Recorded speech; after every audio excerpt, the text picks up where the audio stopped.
憐な容姿におっとりとした性格が魅力のフォージャー家の奥様夜。どこか不器用ながらも温かく家族を見守ってくれています。そんな夜ですが、実は家族には打ち明けられないある秘密が。妻、母親、公務員、そして裏の顔、さまざまな顔を持つ夜。今回は夜の謎と魅力について徹底解説していきます。ネタバレありなのでご注意ください。夜とは一体何者なの？表向きはロイドの奥様でアーニャの母親である夜。登場した時の年齢は27歳です。普段は東国オスタニアの首都バーリントの市役所に勤める事務員です。性格はおっとりとした天然で、基本的に相手には敬語で話します。嘘が下手で心理戦は苦手なようです。またかなり酒癖が悪く、少しの量のお酒を飲んだだけでも記憶を失ってしまいます。勉強は苦手で、小学校1年生のアーニャにも教えられないほどの学力です。そんな彼女の裏の顔は、なんと凄腕の殺し屋茨姫。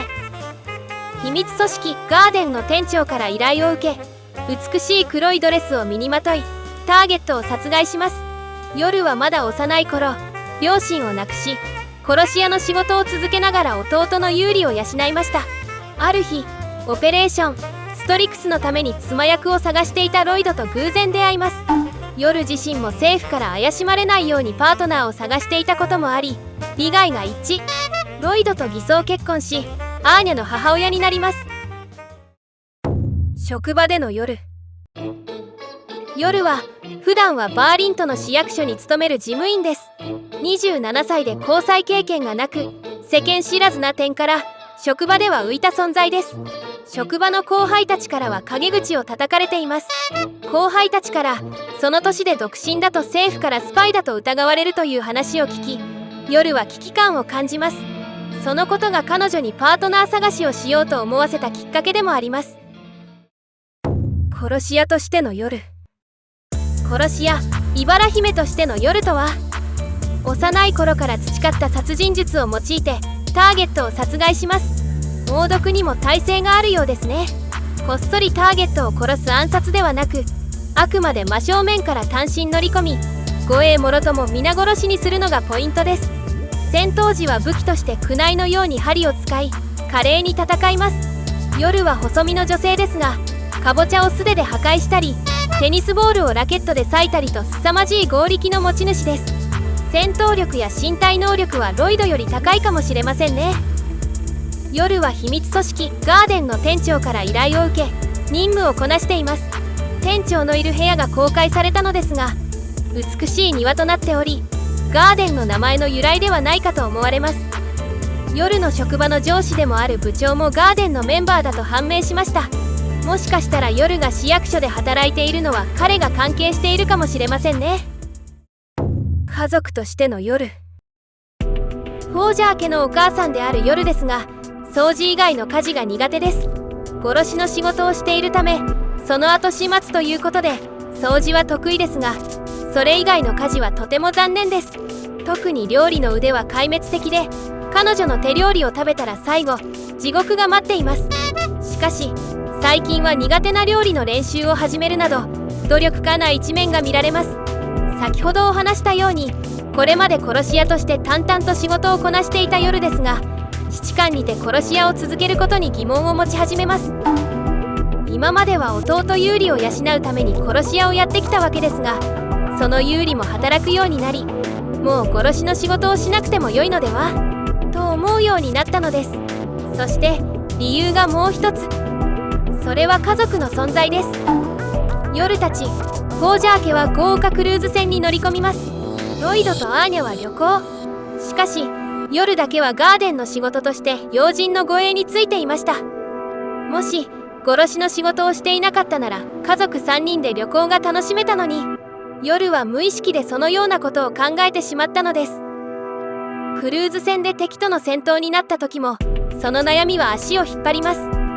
自分は一体何のために殺し屋をしているのだろうか。しかし夜の中に答えはありました。世の中の理不尽を一つでも減らせるように、自分はきれいにお掃除をしている。大切な家族のためならたとえ命を落とすことになっても構わない。自分は戦うことはやめない。夜の決意が固まり、アーニャのアシストもあって無事戦いに勝利します。そして任務完了のご褒美として家族3人でリゾートを楽しむことができました。本当の家族に近づいてきましたね。ロイドとのラブコメ。スパイファミリーの見どころの一つが夜とロイドのラブコメシーンです。印象的なシーンがあるのでご紹介します。トラブルに巻き込まれ敵に追われる夜とロイド。その間に2人はお互いの利益のために結婚しようという話にまとまります。しかし今は敵に追われているピンチの状態。その時ロイドは倒した敵の近くに落ちていた手榴弾のピンを引き抜き、結婚指輪に見立てて夜の指にはめるのです。手榴弾本体は敵たちに放り投げています。そしてこう言います。夜さん、病める時も悲しみの時もどんな困難が訪れようとも共に助け合おう。背後で盛大な爆発。ハラハラドキドキの展開に今後の2人の仲が気になった方も多いのではないでしょうか。その後も夜の弟ユーリが2人は本物の夫婦なのか疑い、本当なら今ここでキスしてみせろと要求するシーンが出てきます。ここでの2人の慌てぶりがどこかずれていて面白いです。スパイファミリーのラブコメは今後も要チェックですね。名前の由来。夜の旧姓は夜ブライアというのですが、ブライアには茨という意味があります。茨で思い出すのが、そう、夜さんの殺し屋としてのコードネーム茨姫です。秘密組織ガーデンも同じ植物つながりで関係がありそうです。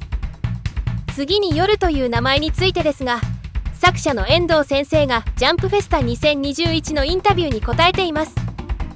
夜の名前はもともとヨランダでしたが、短めが良いということで夜となったそうです。